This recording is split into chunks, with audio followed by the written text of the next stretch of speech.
করলাম যে এখানকার সাংসদ অধীর রঞ্জন চৌধুরী, যিনি কংগ্রেসের ক্যান্ডিডেট, তার একের পর এক তার যে দুর্বৃত্ত পরায়ণ যে মানসিকতা, তার যে হিংস্র মানসিকতা, সেটা আজকেও প্রতিফলন ঘটল। আজকে কোনো একটা ইনসিডেন্টে মুর্শিদাবাদ মেডিকেল কলেজে সেখানে আহত ব্যক্তিদেরকে দেখতে যাওয়ার নাম করে আসলে এক প্রকার ঘোলা জলে মাছ ধরতে যাওয়ার ঠিক প্রতিবাদের মুখে পড়েন।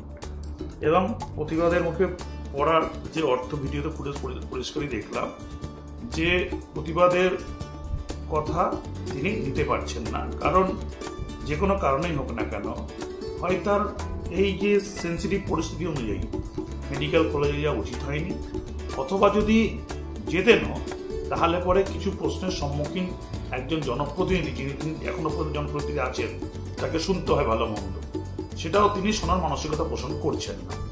অর্থাৎ এরকম একটা ভোট মরশুমে শুধু ভোট প্রচার করতে এসে তিনি ভোটের জন্য বেসিক্যালি তিনি হিন্দু ভোট তোলার জন্য তিনি যে ঘোলা জলে মাছ ধরতে গেছেন, সেটা আলটিমেটলি বুমেরাং হয়ে দাঁড়িয়েছে।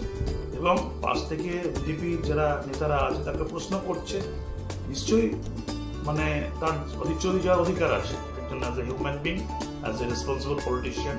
তিনি যখন গেছেন তার সাঙ্গ পাঙ্গ থেকে তার সিকিউরিটি দুমদাম, এবং সব থেকে আশ্চর্যের ব্যাপার নিজে আগে হিট করছে প্রত্যেকটা জায়গায়।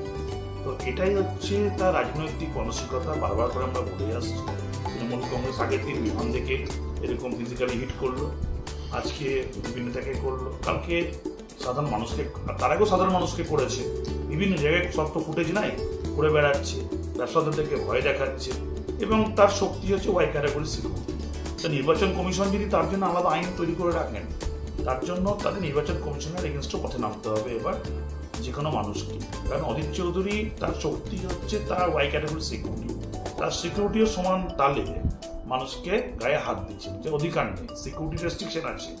অধীর চৌধুরী প্রথমে আক্রমণ করছেন, মানুষকে খেপিয়ে তুলছেন, মানুষ যখন এবার প্রতিবাদের তার যখন করতে যাচ্ছে তখন সিকিউরিটি দিয়ে মারধর করছে।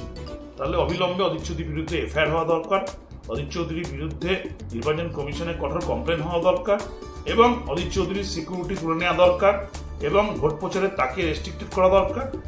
তিনি যদি ভোট প্রচারে সংযত না থাকেন, তাহলে তার যেন নির্বাচন তিনি যে হারছেন, আমার মনে হচ্ছে তিনি যেহেতু হেরে যাচ্ছেন, সেই জন্য হার নিশ্চিত, এই হারটাকে মেনে নিতে পারছেন না, তৃণমূলের কাছে হারছেন, সেখানে মেনে নিতে পারছে না, সেই জন্য এই অ্যাক্টিভিটিস করে একটা গন্ডগোল পাকিয়ে দিয়ে নির্বাচন কমিশন তাকে যেন তার নমিনেশন পদ ক্যান্সেল করে দেয়, এই চেষ্টা তিনি করছেন। তো আমি নির্বাচন অনুরোধ করবো, তাকে নির্বাচন লড়তে দিন, তার পর্যাপ্ত দুটো সিকিউরিটি দিন, আর তাকে কেউ খুন যখন কেউ করবেন।